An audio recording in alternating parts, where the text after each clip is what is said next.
Hijacks podcast with your host with the most, Tony and Lavelle. Every morning from 8 a.m. to 9 a.m. We also have Queen Watkins with Clock That He. Tune in with us and have a great time. Let's talk about it right here. Too Many Hacks podcast.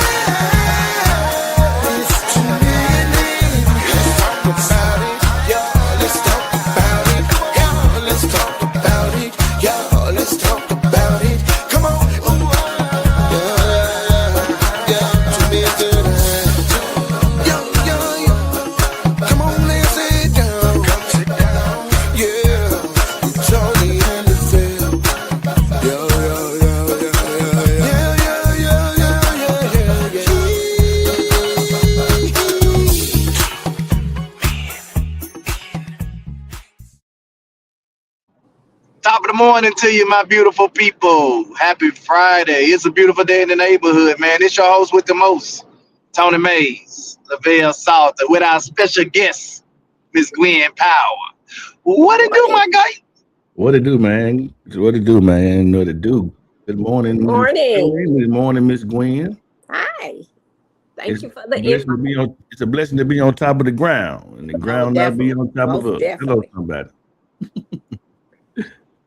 So yeah, we I thank you. can't pull the car over. You're gonna make me drive too fast. Everybody staying warm this morning. Oh yeah, most definitely. All cozy Yeah. up. Yeah. So yeah. So we've had an amazing week. This week and today is I think we don't probably got away from Freestyle Friday. I think. For We- And we've been having too much content, and then a lot of the content that we've been getting from viewers. So it's just like Freestyle Friday where we ask them to give us a so yeah, ain't no different to me. yeah. I ain't You're even looking at giving it the like that people though. what they So it's want. a good observation. You do good. You do good. You do good. Yeah. So we want to do something a little different this morning, man.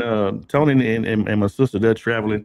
We're praying with them as they go and console their family, and hopefully they don't get stuck anywhere. Hopefully they can get there and get back. If not, I know God will cover them while they're there. I'm sure Tony got some up his sleeves all the time, just in case. So I know him too well. I don't for this, I don't, but hey, God is in control.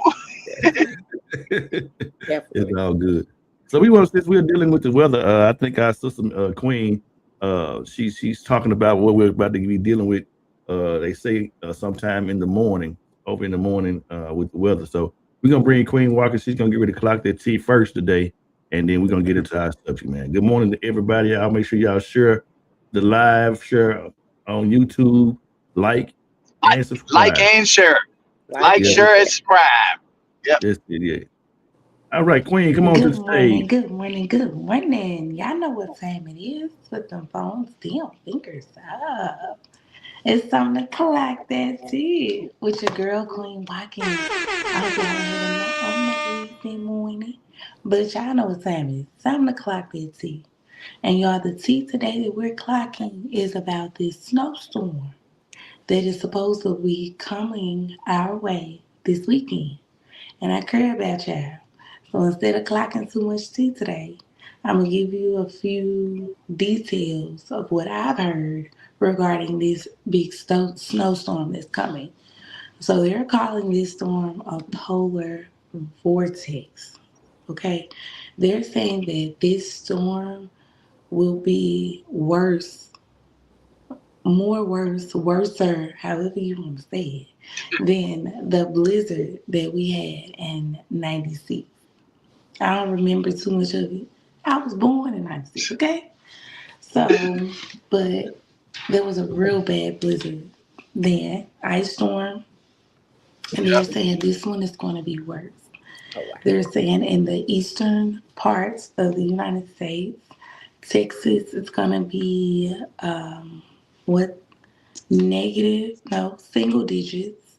It's going to be negative 13 in Oklahoma, negative 16 in Tulsa, and St. Louis. They also say it can get down to negative 50 in Minnesota. Yeah, negative 50. They're saying that it's going to be 20 inches of snow. They're predicting 20 inches of snow. They're calling this winter storm Fern. That's the name that they're giving it. They're saying that it may affect 200 million people. Wow. Okay. Um, there's going to be a deep freeze, and this will be the coldest January, they say, in our lifetime. Wow. Okay. They say it's going to be so daggone cold, you're not even going to want to go out the house. Like, you're going to want to stay in the crib, any warmth you have. Um, so they're asking everybody to get prepared. Get foods, water, things that you need in your household. Get prepared, y'all. They say this time it's not gonna come. Now none of us really knows, right? None of us really knows what could happen. We could wake up in the morning, sun could be shining bright. So none of us know what could happen. But we at least should try to keep ourselves prepared. Tony and Val had the perfect class, seminar, whatever you want to call it, regarding safety and things that you need for your home, just in case things go bad. I got my flashlights. I got my warm blanket. You hear me? And a few other things in there. First aid kits, stuff that you need just in case. Just in case, because you never know. Also, there have been saying it's going to be 3 inches of ice. So when you have ice, there's no power. So when you ain't got no power and people can't get around, the emergency services won't be able to really get to you if you have something going on. So y'all be mindful. I've seen a few videos of people figuring out how to cook without electricity. One lady, she had a pot or a skillet with some charcoal, and she was making her food that way. Of course, if you have like a little small, little fireplace or little something, you can't do it under no garages, under inside the house. Now, can't do it like don't bring yourself up. But I have been seeing a lot of videos where people are trying new things just in case the power do go out. So get y'all some candles. Make sure flashlights, you have your flashlights up and ready. If you have a generator, make sure it's gassed up and ready. Yeah, because we don't know what's coming. All we can do is keep faith, pray, and see what happens. Because none of us really know. But whatever happens, we want to be prepared, and we want our loved ones to be prepared as well through this time. They're saying that people will pass away through this cold weather. So we just gonna stay prayed up and call around, make sure everybody got what they need before it hits. All right, y'all, that's all the tea that I have today. Make sure y'all tune in to 2 Minute Hats, Monday through Friday, 8 a.m. sharp. And don't forget to say something for your girl, Queen Watkins. Like that tea. Y'all have a blessed day. Bye. Be safe. Be safe. Love y'all. Bye. All right, we thank for Queen today for clocking our tea and being our meteorologist for 2 Minute Heads podcast. Yeah, great So message, man. Great message. And yeah. if you are living in this day and age and you don't have a generator, Hmm. shame on you. Yep. That's all I'm gonna say. Shame on you. Hmm. Cause like she said, Val and I did a seminar. We did the emergency preparedness seminar, and we talked about generators. I even showed you where you can get them on Temu for really reasonable. Hmm. So, you need a generator, if nothing else, generator and some gas, or at least a solar panel or something, uh, that you can be able to have heat going on in your house, or be able to cook your food or whatever, you know. So, shame on you if you don't have a generator by now. Yeah, we got a brand new one that we didn't have a chance to use it, so we good. Just went and put up the gas station. I mean, not the gas station, but the gas tank yesterday. Get ready to Make sure you got the right oil in it. Oh yeah, I put the oil in. Yeah, I already put the oil in. Yeah, I put the oil in it a couple of months back. yeah. got a power station. Actually, I'm gonna either go back to the Lowe's or Home Depot. I'm afraid to see if they got another power station. I have one. I just think like we need to have two of them just in case. But I think we threw our hot plate away. I think I might need to go buy a hot plate. We got a crock pot. Make sure you got a very long 100-foot, 150-foot, 200-foot extension cord, like the heavy duty extension cord too, that has multiple things at the end of it, multiple outlets at the end of it. So when you run into your generator, because you don't want to have that generator kicking off them fumes too close to the house. Gotcha. If we use it, we'll probably run it in the back and run it in, towards the kitchen way. Yeah. Right. Just run your cord through there, right, like that. Then that way you can plug up your refrigerator. If you got a electric range, you can plug some of those things up. Yeah. Matter of fact, man, boy, you giving me all the confirmation I need. I probably go tell Littleville to get up. We go ahead and take it out there in the backyard and have it already prepared. Just have it already. That all you gotta do is pull it and crank it. And plug your cord up to it. Yeah. Prophetess and Prophet Mays and Queen Watkins. I remember the other ice storm, the 1994. 94. My former house, I had a fireplace, and so we were able to survive, like you said, with the cooking and all of that, with the fireplace. And I'm blessed in the home I live in now. I have a fireplace right here behind me, and so that's my go-to instead. But thinking in yesterday when I was out, I was actually thinking about the survival seminar that you all did, and while I was out, I grabbed more some LED lights, more batteries, things like that. I got some stuff I've already started, but just those simple things. If nothing else, people can run to Dollar Tree, grab some batteries in those LEDs or things like that. If you can stay away from actual candles, that's better because of the safety part of it. But just thinking about how are you going to cook if you have to? How are you going to be able to get around some kind of warmth if you don't have a generator? You still need a plan. So what you are presented was definitely timely. And like I said, most times we think about stuff like crisis, but we don't think about things like weather-related things that can still shut the city down. So we think about some of the cities they saying, with what they're getting, that is a crisis. Right. It is. But a lot of times people don't think about those things until they're in the crisis. That's true. That preparation part of it. Like I said, when we were talking about it, wasn't necessarily thinking about weather related, but the resources you provided are things that go get my kid, pop the top, and I'm ready. Yeah. People be glad, people be coming by my house, be tripping on me because I got all that water stacked up. Mm-hmm. Yeah. Okay. Laugh on, but I bet you I could drinking water.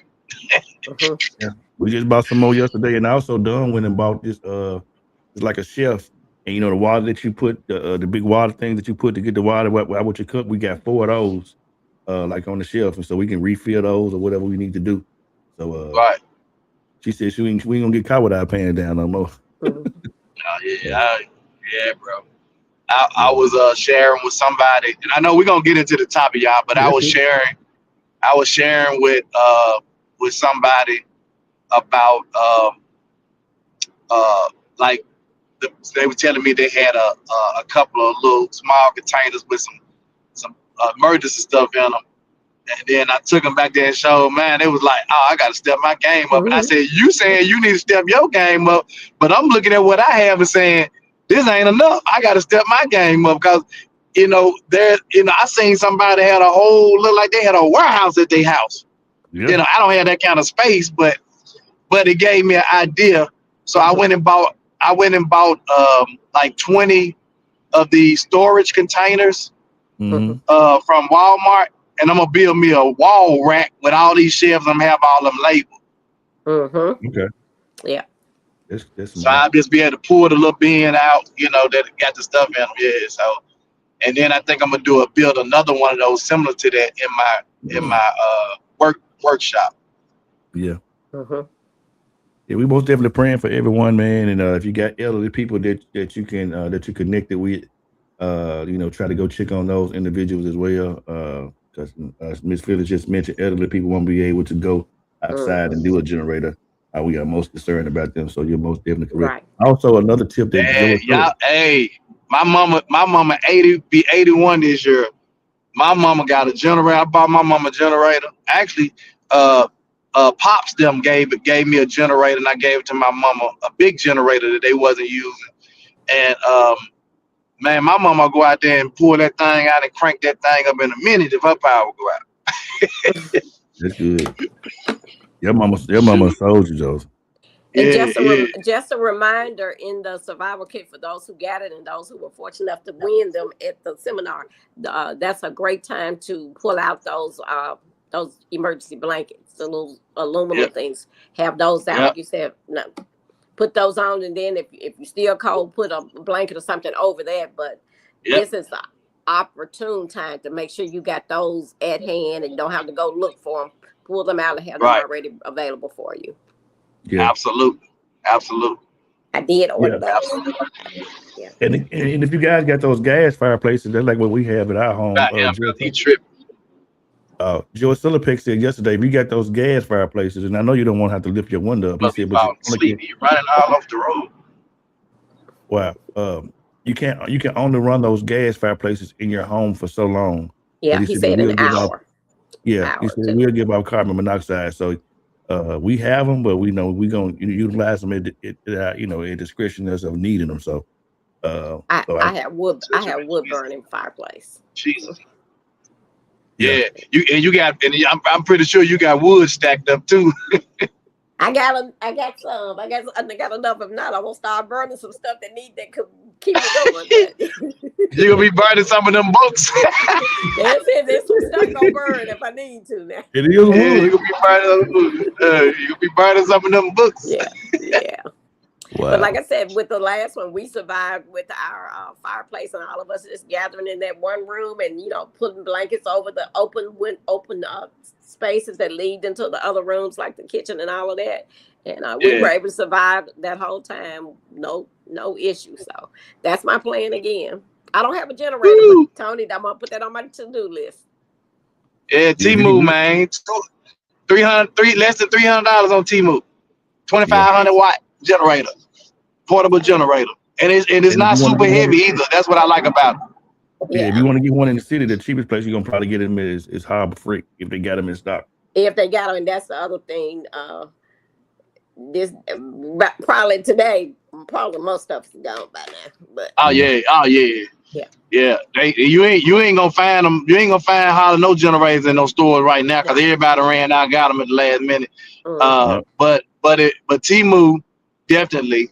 I've ordered 3 through Temu, and then matter of fact. My sister, I went on my sister's house the other day. She had one sitting there, still in the box. I was like, man, you need to get it out of the box and be ready. Yeah. She still had it in the box. I said, you got to put oil in that thing and some more. Oh, definitely. So, yeah, man. So thank you again, Queen, for that update. They said it's going to be the coldest January we ever had. Now this is just something else they just came up with. I don't know how true it is. And like I said, we only know what they tell us. They said that this may happen again next weekend. Oh wow! So depending on what happens with this, and if we be without power and stuff, if it turns around and happen again on the next weekend, it's gonna be crazy. Yeah, so. It really doesn't surprise me if you look at the change of seasons and the weather and how stuff been these last few years, and they blame a lot of it to. What they call it, global climate warming, global climate, global warming, and all that, and we're and think if y'all think about this COVID and all that stuff. They say that we have overpopulated the earth, and we're using so much of the earth's natural resources to do stuff, and so that's why you got a lot of people now are going back to living off the land, kind of, instead of like cutting the trees down. They're planting the trees so they can have trees and live, So it's a lot of that going on right now. You got a lot of people starting to live off the land and not, work, try to use too much of the earth's resources, but only use what they need. Yeah. Going back to a minimalist we truly ain't had no true winter. I don't believe in a good little while. You know, so that's what I'm saying. So it's been so weird because it's been, it be, winter time where you think you're supposed to be walking around with coats and people got on short sleeve shirts walking around, so. I mean, honestly, when I woke up this morning and got ready to come upstairs and looked outside, you can look up in the sky, Doc, and tell it's finna do something. The sky look different.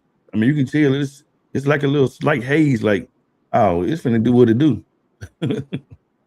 Right. Yeah.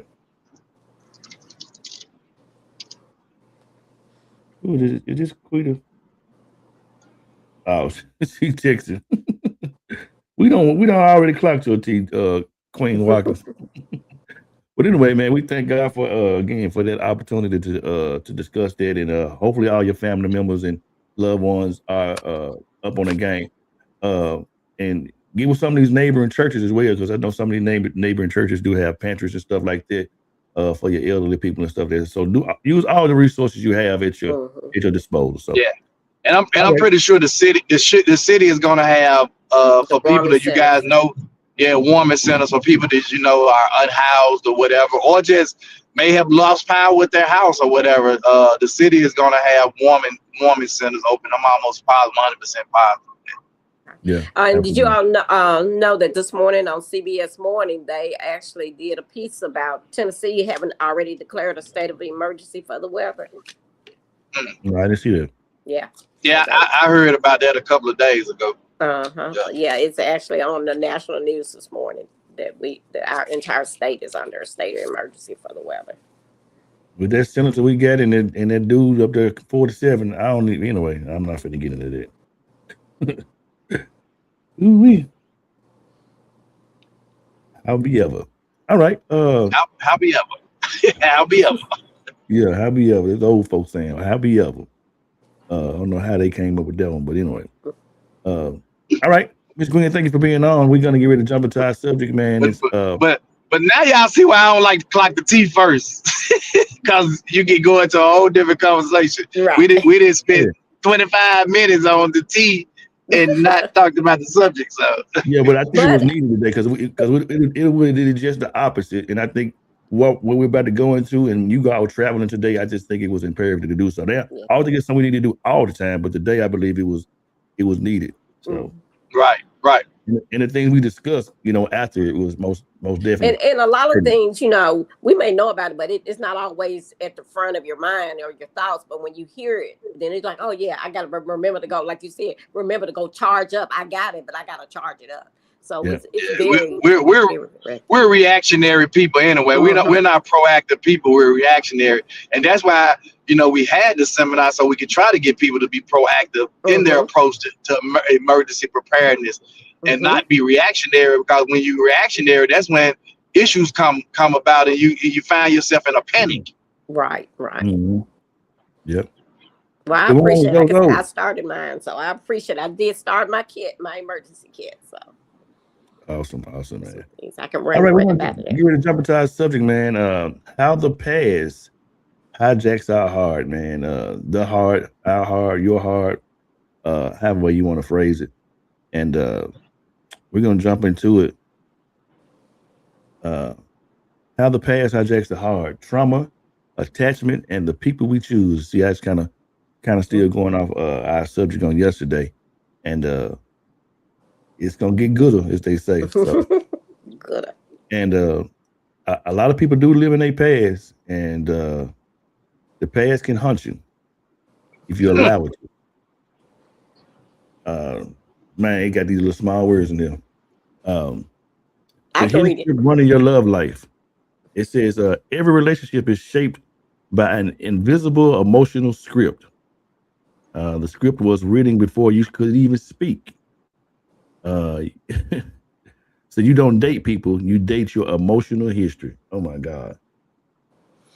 Oh. I'm gonna jump right in on that one. Like I said, I had this conversation with my daughter about this particular topic today, and one of the things that she kept reiterating to me is that we are drawn to, we date what we see in ourselves, or what we believe is the invisible script for our lives. We said the exact same thing yesterday. Right. If I don't think I'm good enough, then I'm willing I'm drawn to people who either use Yep. that or support that, and I accept it because Mhm. that's what I've told myself, that I don't deserve those things. And so that emotional script really helps to shape who we are, whether we know it or not, or whether we recognize it or not. Oh yeah, So absolutely. in actuality, when you think about this topic, it not only does it support what we talked about, it really just adds to what we Mm-hmm. talked about yesterday, because it's kind of going back over some of the same things, just maybe in a different type of language.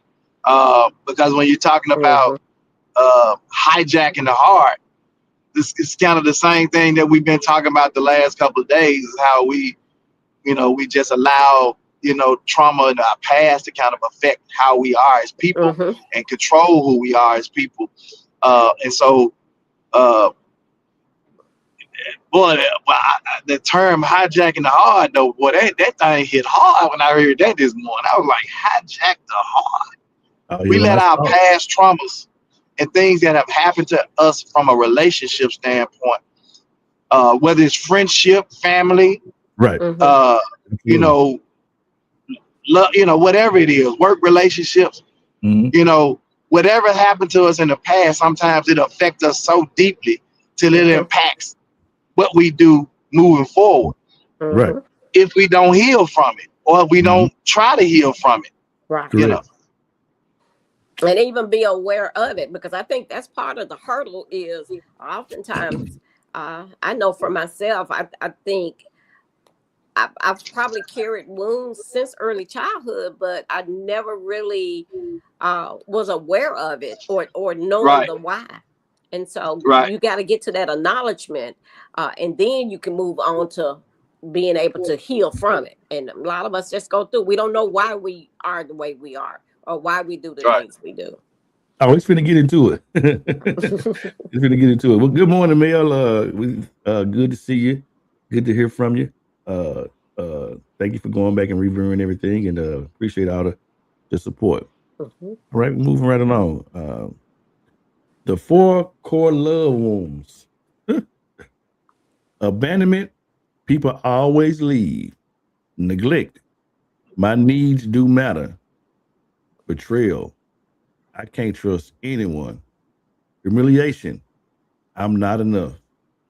Boy, And boy, Tony, boy, boy. this is that power slide for me, like the ones you had the other day. This one is Yeah. it. This one is it. Yeah, yeah. When I tell you this thing, it jumps, man. Like, and this is like why we continue to choose people who we know that are Exactly. not good for us, or not good for us in our lives. We continue. I don't care if it's friends. So Mm-hmm. I understand the whole concept of keep your friends and family close and your enemies close. I understand that, but when you start looking at just choosing the wrong people in your life, and you know they wrong for your life, Mm-hmm.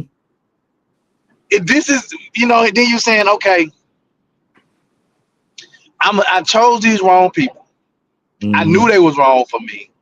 They cause additional trauma, additional pain, that now my heart is totally hijacked because of my past trauma, and I can't even get through another relationship, any kind of ship, because my heart is this, and then people tell you that you got to listen to it too, bro.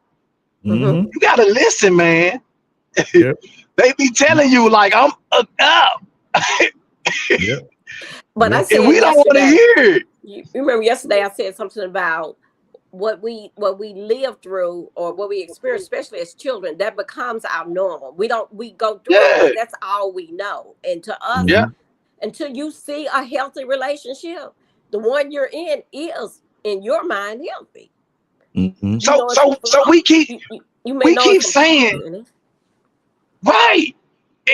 Good point, Miss Gwen, because we keep saying, what's wrong with these kids? We don't know what's wrong with these. That's it. We know what's wrong with them, Yes, Absolutely. that's it. That's all they Mm-hmm. and know. and and it's our problem, because It's us who have projected all of this BS on these kids, have caused these kids to be adults before their time, have put all of this trauma on them.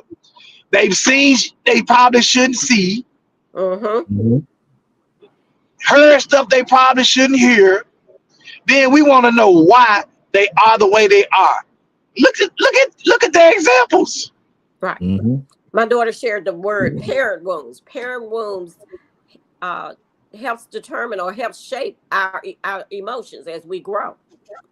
Because that's when people always say I'm a product of my environment, and people say, right. No, you don't have to be that. No, we don't have to until we can do better with it. But the reality is, our experiences are what shape us into what we're becoming. Right. And so those parent wounds, those are our first teachers. Whether they're teaching us unhealthy or healthy boundaries and relationships, that's where we learn how we navigate through this world. Yeah, we carry those wounds with us. Yeah, that's why I respect. Go ahead, what you said, Lavelle?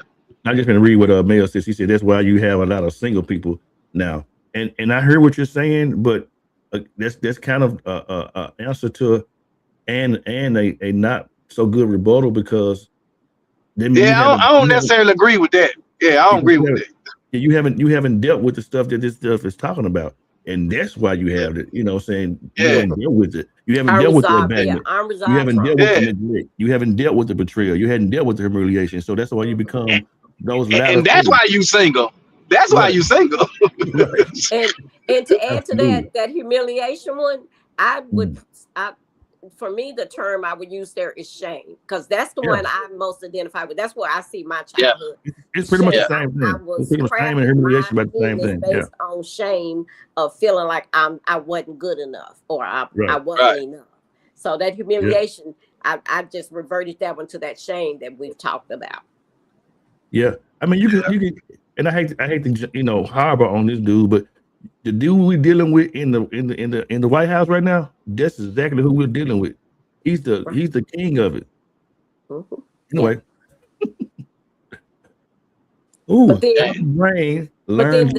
then can you see him in those 4 chords that you just named as well, though? Absolutely. I got some actual photos that I shared another day that correlate with everything I just said. Right. Anyway, it said how the brain learns love. The brain links love with whatever was present in childhood. Yep. Gee whiz. Stress plus affection get wired together. Chaos becomes familiar. Familiar becomes desirable. Oh my God. Yes. So the chaos becomes desirable. Familiar. The toxicity, and that's what I talk about a lot of times. People enjoy toxic behavior, and if you don't think that's true, go to a post where somebody's fighting, somebody's doing something, somebody arguing in a relationship. Watch how many views it has. Watch how many times it's been shared. Watch how many people comment on it. Right, drama. Watch.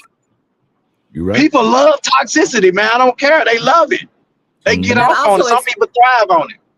Tony, that also explains when people always ask, how can someone stay in an abuse situation? There's your answer right there. Yeah. It becomes familiar, and that's, again, that's all they know. It's not necessarily they want to be like that. That's what they know, and that's what that stress and that affection gets wired together. And it keeps you drawn into that situation. And so just think, though, there's a timeline when you really think about it. And we talk about the gap. So in between, whenever you became, started dating or built their relationship or whatever with that particular individual, somewhere in there, you had some red flags and you just ignored them. Because these are steps. This ain't just something that just all of a sudden happened. We allowed it. So it says, the brain links love with whatever you present that was present in your childhood. So then you get outside of childhood and you go to the stress plus affection, get wired together. Then the chaos becomes familiar. then familiar becomes desirable. That ain't happened just in your childhood. You had to get there.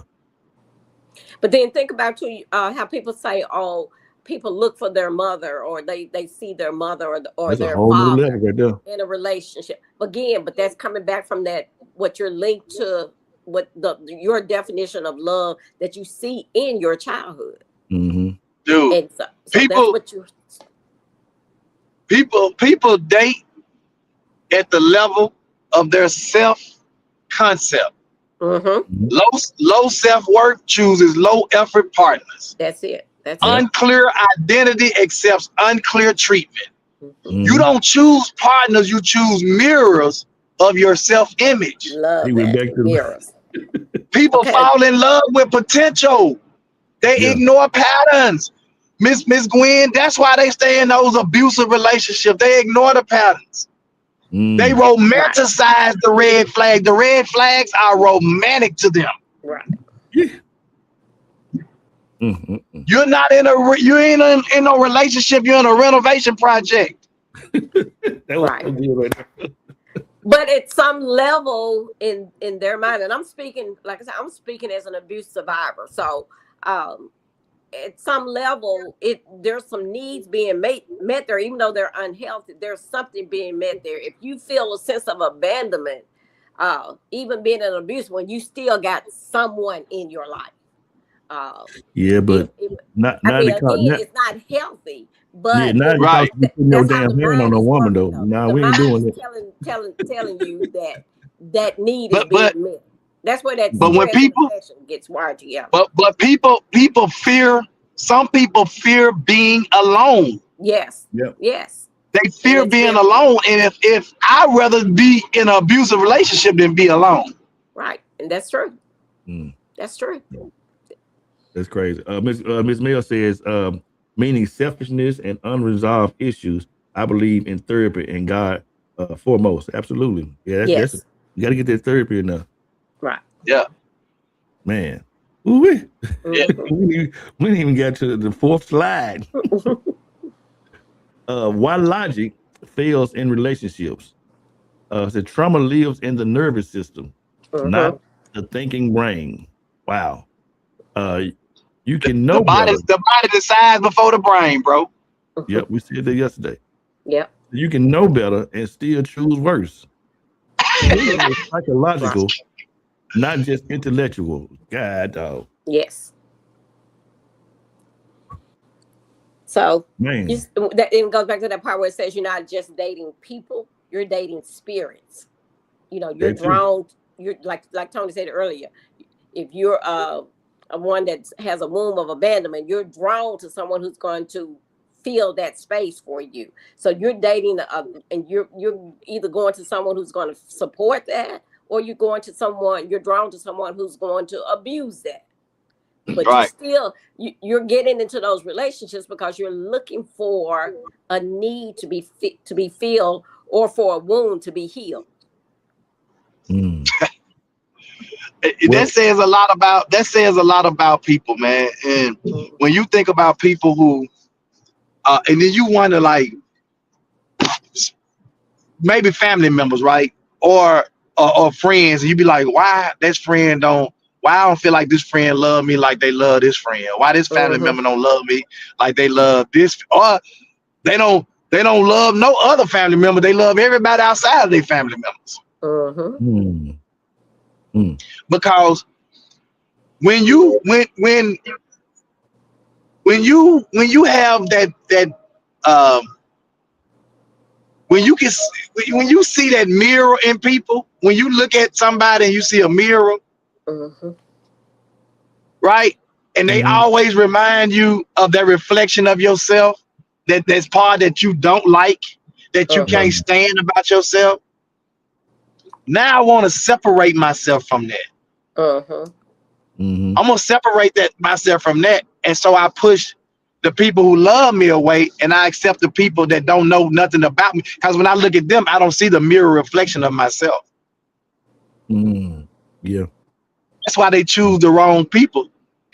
Instead of having the people that love them around them, they choose the wrong people. Because I don't want you, because you show me every time I see you, you remind me or you show me who I truly am, and I don't want to embrace that. Yeah. A Because lot of that's that, painful.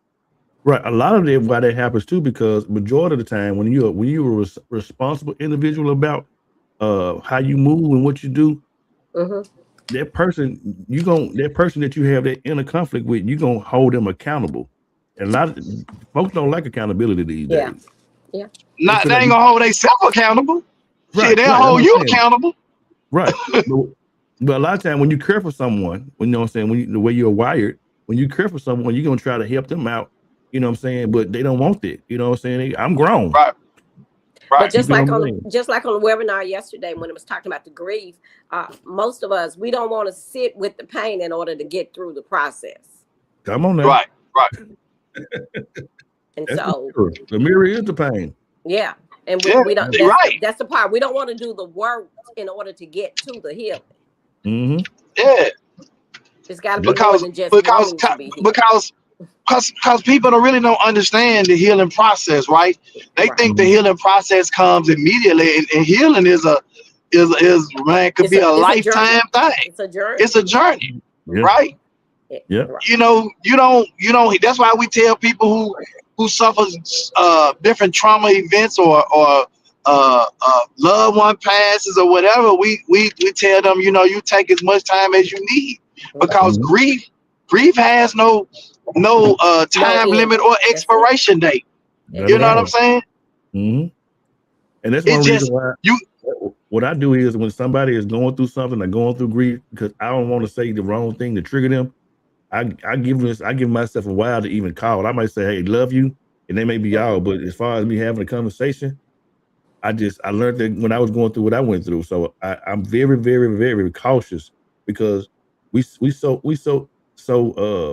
wired to try to say things that sound good. If you need me, call me. What? Man, look, I'm gonna share this, man, and it was one of the most powerful things I ever heard a young person say. Mm-hmm. When Lil Tony lost his second baby, a good friend of mine, Reverend Carter, John Carter, he came to the hospital, and he told Lil Tony, he said, I'm not gonna tell you not to be mad at God or angry with God. He said, people always tell you, so God ain't done nothing wrong. He said, but in that moment, and that's true, God haven't. But as a person who's grieving, I don't want to hear that. Right. I don't want to hear you tell me, don't be angry with God. Don't be angry, but don't question God. Right. Yeah, that's very unbiblical, Doc. If I don't question God, how he gonna give me the answers I need? Right. Come on now. Yes, sir. Yeah, that one in the He in a Better Place. You don't hear that? Yeah. I despise it. So I just, that's just how I in that moment, the person needs their feelings validated. Not they don't need lecture, they don't need theology. They need to know that you are supporting them in their grief. Yeah, because a better place, I might feel like a better place is them here being right here with me. And that's exactly how people feel. When your loved one gone, you don't want to hear all those cliches. No. Yeah. No, not at all. So my God. And it triggers anger. It does. Yeah. Because the person who's saying that, even though they have good intentions, you are really stirring the pot even more. They already trying to get a grasp on what's going on, and it's like pouring salt on the wound when you come with all of that stuff there that just stirs up more emotions, negative emotions. So like you said, I guess I kind of see that. As I said, I've kind of gotten like the veil in that respect, where I just don't say much other than I love you and I'm here for you. Right. And and this is another thing, bro. I don't like this. If you need me, call me.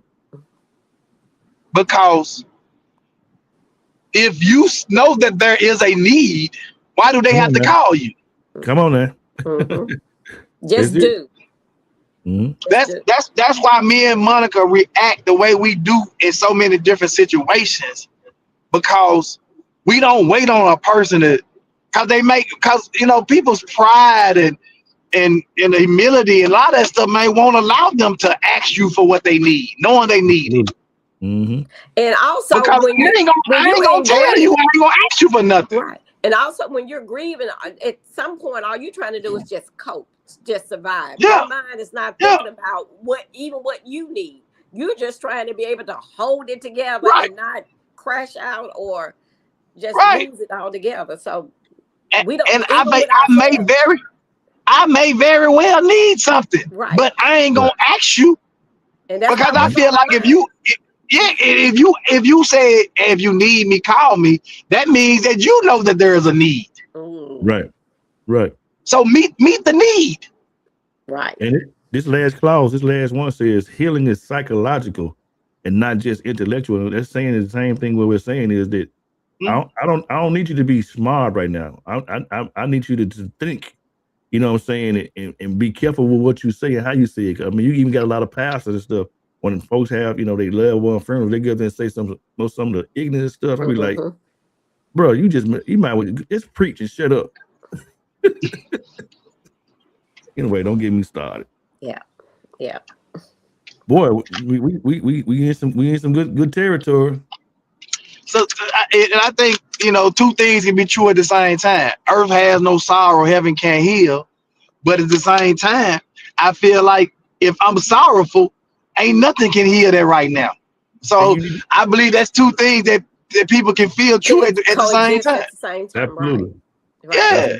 And it goes back again to the process. We as humans think that we have to put everything in a box and that everybody has to fit in that same box the same way. That's not the way life works.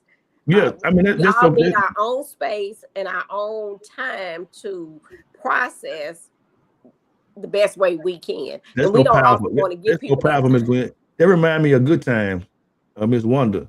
I don't care who had a funeral. Miss Wanda was coming crying at the funeral. So much so that she was getting the wrong folks mixed up when she was supposed to cry.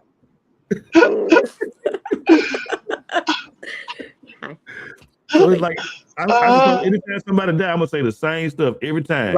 Right. And it don't fit. Right. You just forcing it. And get up there and lie. Tell the other part. That's the other part of it. Get up there and lie. All right, guys. It's taking a little turn here. It says the father wound effect. The father wound effect. And we talk about this a whole lot. And this, regardless of if it's the male or the female, this is a big part of it. And when you think about us as a people, when we went through with the projects was a project. When we think about this, and I'm so glad it takes this turn. It says absent fathers create attachment hunger. So think about what Tony was saying earlier with these young people. Why they act out like they act out and why they doing what they're doing. That's just some of the stuff we said was just a piece of it. But when you think about this right here, daddy wasn't there, and folks say, "Oh, just get on with it." No, ain't no such thing as that. Absent fathers create attachment hunger. Unsafe fathers create fear of closeness. Tony, I always say you can be there, but you cannot be present. Yep. And then you got listen to this, Lavelle. You got where more women express their abandonment issues more than men. Mm-hmm. Men just act out, right? They just shoot off, pop off because daddy wasn't there, whatever. But look at a lot of these paternity shows. Mm-hmm. And I can tell you that it affects women more because most of the people who are on these maternity shows that are trying to find if their daddy at 30 and 40 years old, if this man is their father, because they have these abandonment issues. Mm-hmm. And they trying to get some closure in their life. Right. You don't never see no man up there somehow. I'm trying to figure out if he my daddy. It be mostly women. Mm-hmm. But 99.9% of women, 20, 30, 40 years old, trying to find out if this dude is my daddy or not. Wow.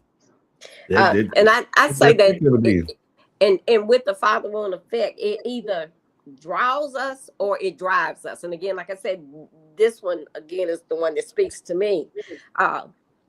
It either drives you to not be like that, or it draws you into it and you repeat the pattern. By God. Wow. Because you think about how many times kids say, "Oh, I'm not gonna be like him," because he wasn't there, and that, you know, they want something totally different. And then the mama said you're gonna be just like your damn daddy. Yeah, right. but this is what I was going to say earlier. Thank you, Ms. Gwen, for bringing it back up. I applaud the kids or children who say, I see this happening. I'm not going to continue in this way. My life is not going to head this way. I refuse to allow my current situation determine what my future is going to look like. Right. And they go out there and change. We call it changing your stars. They go out there and change their stars and do something totally different. That's my life story. Yeah, so I applaud those that did it, because they like, I'm not gonna, oh, you're gonna be just like your daddy. Nope, I'm not. You're gonna be just like your mama. You're gonna be just like, nope, I'm not. You're gonna be just like your uncle. Nope. And they go out there and say, you know what? I'm gonna defy the odds. My daddy was a drunkard, a crackhead, a drug dealer, a rolling stone, whatever. I'm not gonna be that guy. Right. Or I'm not gonna be that woman. So you hear about these stories of this person who defied the odds, made it out of the project, and became a millionaire, or changed their life, or whatever they did. Right. You know. Even on a small scale, you like you said, you left the projects. You're the first one to go to college. You're the first one to go and get a 9 to 5 instead of in the hood trying to get it illegally. Those wins change the trajectory of what your generations may be. So. Yep. I was the first male. In my family to get a college degree. I was too. I was the first female. If I think correctly, my niece was the first female to get a degree, because I think she got her bachelor's before I got mine. So she was the first female, and I was the first male in my family to get a degree. And how often we don't, we're unaware of what we do is being viewed and helping to shape those that come behind us. You know, and especially being adults, we get so caught up in adulting and living our own life that we don't realize that there are little people who are absorbing everything we do. And we're helping to shape them whether we realize it or not. Yeah, because they like sponges. They like little sponges. Everything we do. That's why when you hear kids, I started out teaching elementary. I tell anybody, little children can take in more than any other humans on this earth, because that's exactly what they are. They suck in everything in their environment around them, and most times they're gonna spit it right back out. I just want to say, when you hear them cussing, and using the cuss words in a way that only a grown folk would, where do you think they got it from? Yep.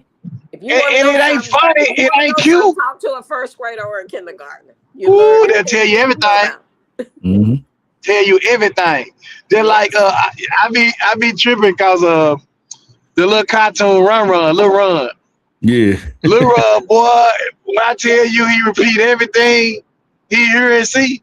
Yep. But mama, my daddy girlfriend, his girlfriend said, yeah, your dad ain't got no girlfriend. Yes, him do. Call him sad. No, he said. I said every parent. I used to say that because I taught first grade for a long time. I said every parent should have to go work in a school for a week. In the classroom, you will appreciate life a whole lot more if you had to go be around a classroom full of them. Right. Lil Rara said, my dad got a cat too. And she said, your dad ain't got no cat. Yes, he do. Cause he was in that room, he was saying, here, kitty.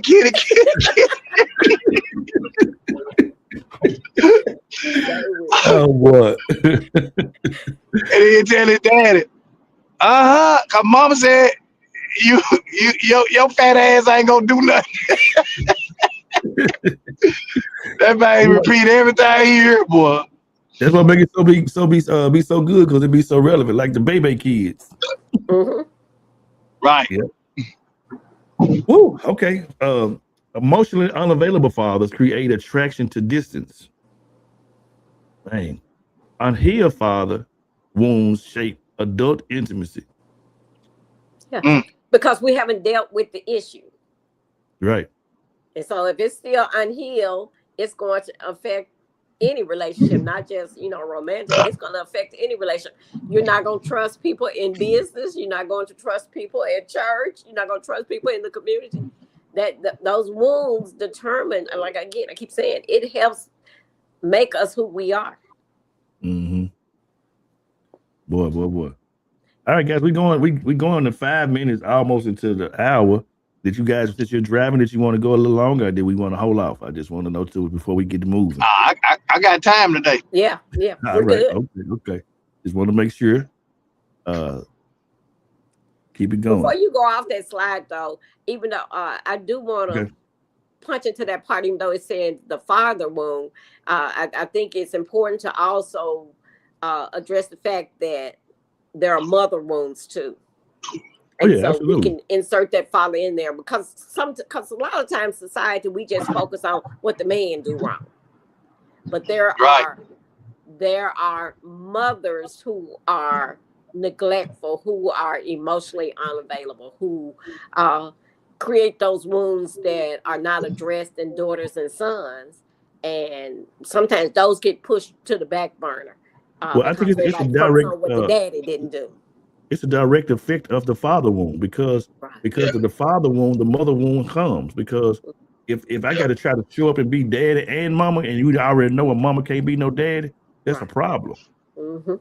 I heard a story the other day, and I wish I could find a video of this man who I think I shared a little bit of it. Who said his mom had 9 kids, and I think she had 7 of them by the time she was 19. And he went on. He's had a pretty successful life, but he talks about his relationship with his mom.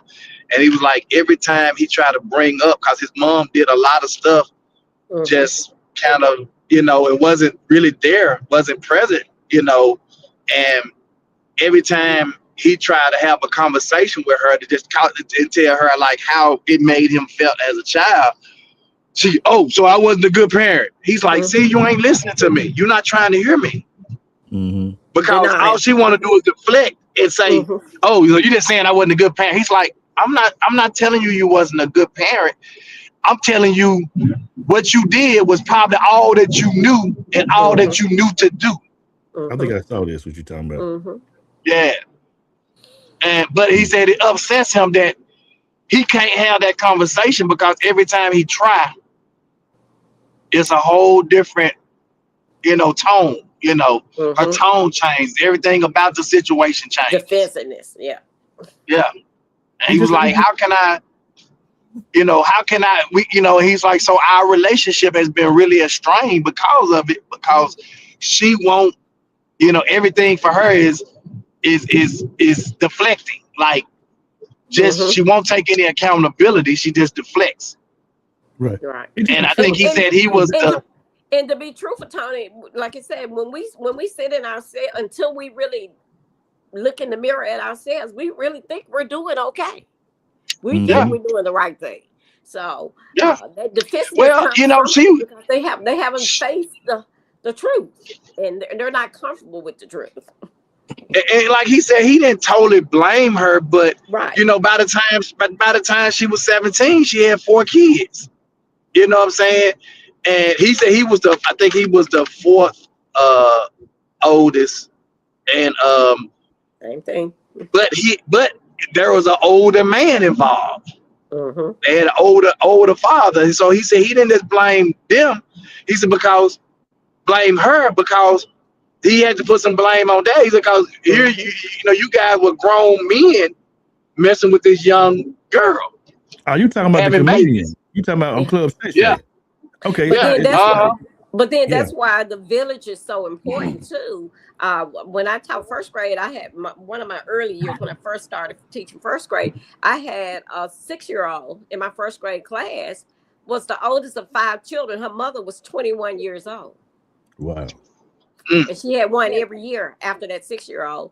And her, that's the only mother in my 37 years that made me cry as a teacher. And I mean, physically sit there and cry. I was so upset at that woman. She told me her child Right. didn't have to work because she didn't, and that welfare was going. And I finally broke down. I said, "Well, ma'am, you know why I'm a good mother, good wife?" I said, "Because I work at it." And I said, "And that's our job, is to try to help our children be better than we are."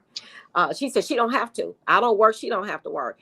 But you don't, also don't even live in the house. Grandmother was raising our 5 children, and mama in the streets with some guy Mm-hmm. at 21. Now, it's two professions that I know I couldn't do.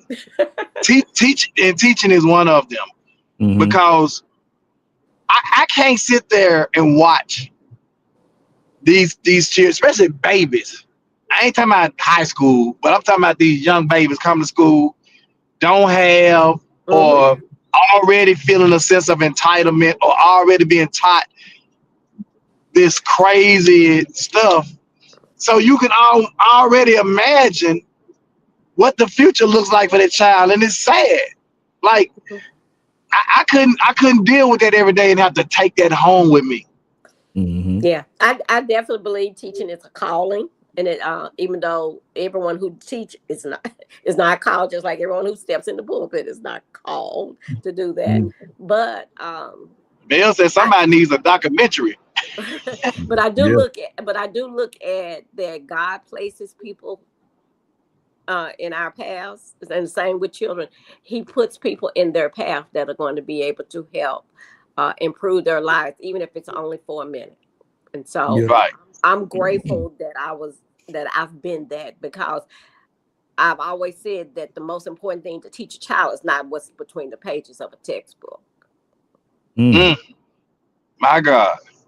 You know, Awesome. if a So child so is so coming from a home with no love, and the only love they know is that teacher that's in front of them, that's not in a textbook. But that's something that child's going to be able to go on and carry on and start to get to the healing process. So, Mm. and again, not just teachers, but with that village, like you said, there's so much we can do for others if we're What's just so willing messed to up though? make The ourselves village available. broke though. The village messed up. Right. but And Yeah. unfortunately, think our about, educational system does not lend us. If schools were able to do now what I was able to do when I first started teaching, I think a lot of our children would be in a much better space. We got away from being able to teach to the whole child to just educating children yeah. But academically, it's still, and I it's that think it's great still a thing. lot of teachers out there. It's still a lot of teachers out there that care about Oh yeah, well, the yeah, we children. definitely, I definitely agree with that, but It's a I lot of don't them out think there they that have the do, and luxury I to do think it as much. the ones that really have a impact on a child's life, they know it, because look at all the stories where athletes and people who have just made it in life came back and attribute what they have or what they've done in life to that particular teacher. It's that one teacher Yeah, that didn't give up on them, while all the other Mm-hmm. teachers were saying, this ain't for you, school ain't for you, and all this stuff. right, And this one right. teacher, you can do it, little Johnny, or you can do it, I have faith in you. And then they go back to that teacher and share with them how that teacher has changed their life. Right. Mm-hmm. I got a call. My son called me one night really late, and he connected me with a student I had in first grade. This child lost his mother when he was in my class. And after the conversation, he was thanking me and all that. But the one thing he said, and it has stuck with me, he says, "I'll always love you." He said, "Because you introduced me to Christ."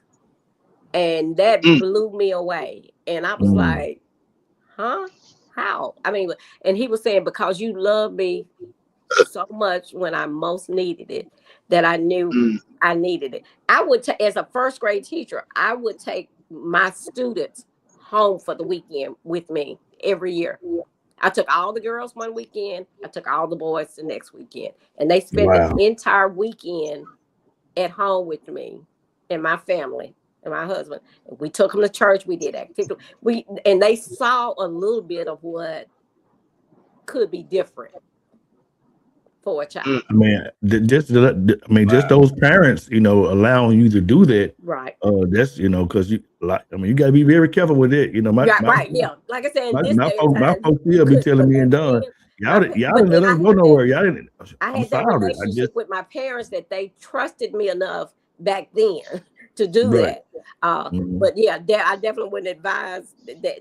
Not the way society is saying. And even now, there's still students, parents that do. That's not even the only one that I've done. The children I turned around because I poured them into my personal life, and it turned them around. Yeah, that's crazy. I mean, when you talk about that, if y'all remember the Shannon Street Massacre thing, no, I'm thinking that's the wrong one. What's the thing that happened when the brother killed all the children? That's Shannon Street. Okay. Yeah. Well, I end up. If we're talking about the same thing, I end up actually having to mentor one of those little boys. When he was going to Ford Road Elementary. Yes. And he went, for whatever reason, I don't know how it happened. Where I end up, talking with him, but he wouldn't talk to nobody in the school. And the guidance counselor there said, "I just wonder would he talk to you?" And he did. And man, you could see the trauma on that little boy, man. I think now he probably ought to be about maybe 25 years old. Yeah. But man, he wouldn't even talk to nobody. The first couple of days I talked to him, he wouldn't just open up, and he finally did.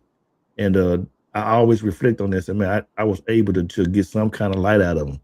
It's because you led with your heart, and that's what I see is the difference in my career. What I'm most proud of is that I've able to make a difference in children's lives. Not so much that I've got them into college or sent them on academically, but that I was able to make an impact on children's lives. And you do that when you lead with your heart. Yep. That sounds like a whole campaign right there. Some sort of organization. Lead with your heart. Yeah. Ooh, man, y'all doing good today. Broken boys, dangerous men. Wow. Now that's true. That's definitely true. Yeah. Just that part right there. I ain't even got to the bullet point. You ain't got to. It's self-explanatory. Wow. Man, unprotected boys become emotionally armored men. Man, look, I'm finna get off this podcast. Yeah. Yeah. Those walls are up. Gee whiz. Pain turns. So think. Hold on, Lavelle. Think about this. Think about maybe Miss Gwen has probably experienced this too, because I know we have. But think about, because even in the prison, when I worked in the prison, when you get these young men that come in there, you can't say nothing. You can't tell them nothing. They don't believe nothing nobody say. They don't trust nothing nobody say. Because they are fractured, broken boys, and they've got their walls up. And you're not coming through them kids. Miss Gwen, I know you done seen the little boy he just be huffing and puffing. They like, why you like that? He just in the hallway just. And to be honest, Tony, the majority of the time when you see boys, children in general, but especially boys, when you see them acting out and they say that child is quote unquote bad. That behavior is just the mask in front of the pain. Yeah, I'm telling you. Absolutely. And nobody takes that time. He just crazy. That little boy crazy right there. Ooh, he's something else. That little boy has some trauma going on, and he needs somebody to show him that they love him, and not, Yes, for years, both elementary and middle school, I always got quote unquote the worst children as far as behavior was concerned. And again, that was by design though for you though, because of your heart. That was prophetic. Yeah. They knew you were gonna mother him. But I was tough. No, I always said I was You was tough, but it was a tough love. It was that you gave that mother love because you had children yourself. Right. When I say I have combed children's hair, I have washed children's clothes, I have had to take children down and wash them up in the bathroom. It goes way beyond just being a teacher. Wow. But you have to meet them where they are, and that's what as adults we don't want to do. We don't want to admit that grown-ups do wrong. Number one, right? We expect the children to do all the work, but not the adults. They just supposed to in a nice little package. Man. I say it all the time. I had when I was volunteering in my children's school some years ago. We was having a conversation. How they were saying, of course, they were saying, like I said, the children bad. I said because we don't respect children. We feel we want them to give us all the respect, but respect has to be earned. We understand the whole part of it. Respect your adults. We get that, but at the same time, we do it a lot of time unknowingly, and there's so many ways that it comes off. But they were like, we ain't never thought about Tone is everything. Tone is everything. I don't know. You remember Miss Mill? Leicester Street. That's what I meant to say. Leicester Street. That's it. And we have to listen. That's the other part of it. Children are just like a lot of adults. They don't feel like they're heard. No, nobody takes the time to want to get to really know the child and what's really making them do what they do. We don't give them that space to even examine it themselves. You get sent to the counselor, you might be in there 10 minutes because she got 30 children lined up outside the door she got to talk to. But for some of them, the other thing what it is now, Miss Gwen, that really hurt me with volunteering with the school, and I'm sure back when you were teaching, I don't know if that was something that was introduced, is these meds now. And now they don't even have to have a doctor to prescribe. The counselor or that other individual that they the nurse in most cases if there's a school nurse, right? And they just, hey, something wrong with him, he needs some medicine. And so what the parents start doing is medicating the child on their way to school, and then don't get them to them when they come home. Exactly. Vice versa. They will if the child is bouncing off the roof. And I'm not an advocate for every child needs every medication just like every adult don't. But I believe that if that's what's needed to help get you to a space where you're able to balance and cope without doing self-harm or harming someone else, there's a place for it. But there needs to be wisdom in everything we do. And there are parents who will know that child is going to try to strangle someone if they don't have that medicine in them, and they will still send that child to school without that medicine just because they want to hurry up and get them out of the house that morning. So you're not getting any teaching done that day because all you're trying to do is keep children safe while that child's in your presence.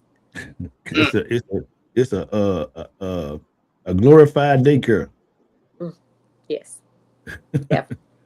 I had a mother told me again when I talked to Levi, did not pick her child up after school. She lived down the street, walked the children, got there at 5:30 from a 3:00 school because she, according to her, she was watching Oprah and she couldn't come get them to Oprah was off. Oh, hell no.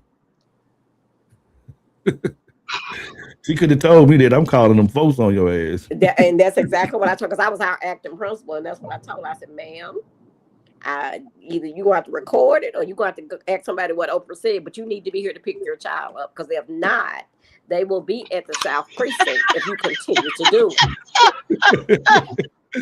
Oprah don't give a damn about you. She did it twice. Oh man! She got there. I was still there waiting. I got gas so bad. It's all in my chest. Got my chest hurt. I was there waiting for her, and when she came to get them, I said, ma'am, they are at the South Precinct, just like I told you. And I called the officer, and they came down there and had the meeting with the mother. But no, we're not going to do that. You're not going to just neglect your children for a TV show. Not on my watch. Man, I swear. Mel said there's an autistic video floating of an 8-year-old biting and fighting the mom and the grandma. The background hollering that let her go. That said it closes its classes and training for that they was beating one another. Wow. That's crazy. Yeah. The stories that teachers can tell you of what happens in classrooms or inside buildings with children that I worked in need the high special school for a care. little while. I know. And to be honest with you, LaBelle, most teachers are not equipped to deal with some of the special needs that we see. I was a social studies teacher. So in my area, when they first started inclusion in the SPED classes and stuff, children got services for reading and math, but not for social studies. Everybody came to my class. I had children in my room with one-on-one sitting next to them. Man, I taught high school for 1 year. I came home and told Monica, I am not going back. I don't care what I do. I go sell drugs again. I'm not going back.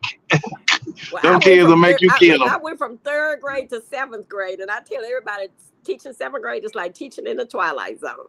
Because one day they're your best friend, and the next day they're Chucky. It makes you grow up really fast. You either gonna survive or you gonna leave. I can say for myself, the little while I was by the time the announcements were over. Right. One thing I can say, the little while I was doing the monitoring in the school, when I first got there, them children, them little boys, man, and the little girls, I didn't have no problem with. Was a couple of boys gonna challenge you. Yeah, they challenged me, but once they found out, I remember one little dude, he was one of the little guys trying to show out in the hall or whatever, and one of the guys I had kind of had an impression on. He said, "Hey man, hey, you playing with Unc? Don't mess with Unc no more, man. Unc gonna beat your ass." I've had gang members in when I first started middle school. You remember Tall Trees? Of course. Yeah. We were the school they assigned them to when they were discharged from Tall Trees. Now, just because they left there don't mean the activity left there. Absolutely. And one little girl grabbed somebody's flag and threw it on the ground in my classroom. And so, that was going to be World War III. And I tried to intervene, and then finally one of the gang members stood up and told them that they couldn't retaliate because I asked them not to. They protected me in that situation. Ooh, this thing gonna get better. Again, you know how much lesson went on that day. Yeah. So it says unprotected boys become emotionally armored men. Pain turns into power hunger. Shame turns into domination, and neglect turns into narcissism. So powerful. I have an actual image of exactly what happens and what we're dealing with. What I was talking about earlier, what we're dealing with number 47. It's a process of how that happens, and you just be dealing with in this particular term, a malignant narcissist. They said that therapists won't even give individuals therapists when they are diagnosed with this particular opportunity. Say, because you're a psychosis and you're a narcissist at the same time, which is the time bomb. So think about the men that we're dealing with that's gotten to this point. That's like we don't even know the term to deal with it. And I just so happen I've heard it several times. I kind of dig a little bit more, and I'm like, man, I know so many men like this, doc. It's crazy. They like literally broken. Emotional neglect, abuse and betrayal, humiliation and bullying, narcissistic parents. So it's like it's a one big thing. Wow. So yeah. That was a great graphic. How many more slides you got? Let's see. 8, 9, 10, 11, 14. You got 14 more slides? No, we're not. I mean, not 7 more. Then we on 7, but for 7 more. So it's 14. Okay. Well, we gonna have part 2 Monday. Yeah. Okay. Yeah, I think stopping at broken boys, dangerous men is a good place to set there. Yeah. Shoo. Because those go back to that beginning slide about the 4 core.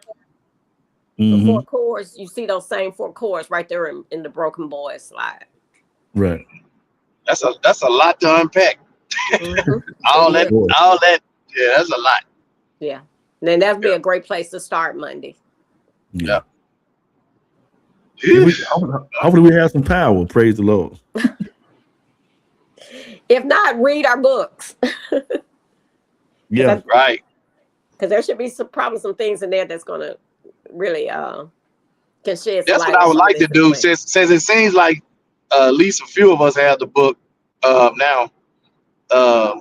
Maybe we can do some reading over the weekend, and maybe like Tuesday or Wednesday come back and have a discussion around the book Okay. while we're still kind of on this theme.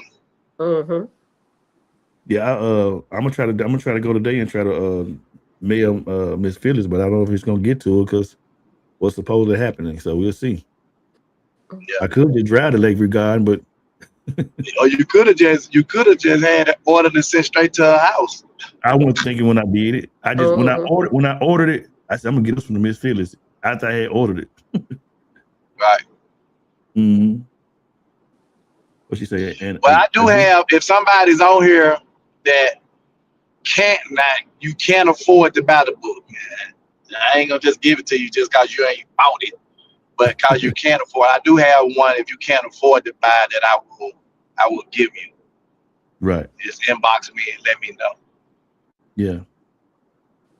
Because if you reason I order wanted it to give Miss today, Phyllis one well, because with she the was the weather, catalyst it that may be a started delay. I'm everything. gonna say because if you order it today, it would get there by Sunday. But with the weather, who knows?